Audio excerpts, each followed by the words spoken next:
आम खबर दें आपको, इमरान खान की अबूरी दरख्वास्त जमानत पर समाअत। इंसदाद दहशतगर्दी अदालत ने इमरान खान को 12 बजे तलब कर लिया है।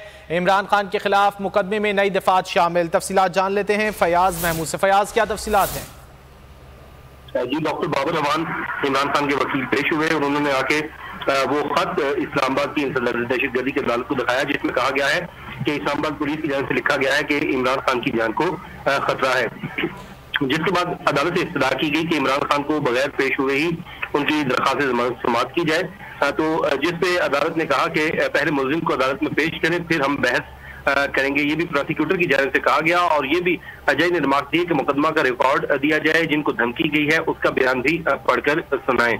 इस पर शनाज अख्तर ने इससे पहले कितने दहशतगर्दी के अदालत ने ये भी रिमार्क दिए हैं। उसके बाद अदालत ने दिन 12 बजे तक का वक्फा किया है और हुक्म जारी किया है कि इमरान खान पहले खुद अदालत में पेश हों, फिर उनकी दरख्वास्त जमानत पे समाअत होगी। जी, इंसदाद दहशतगर्दी अदालत ने इमरान खान को 12 बजे तलब कर लिया। खान की अबूरी दरख्वास्त जमानत पर समाअत हुई है और इमरान खान के खिलाफ मुकदमे में नई दफात को भी शामिल किया गया है। फयाज, मजीद भी आपसे अपडेट्स देते रहेंगे। फिलहाल शुक्रिया।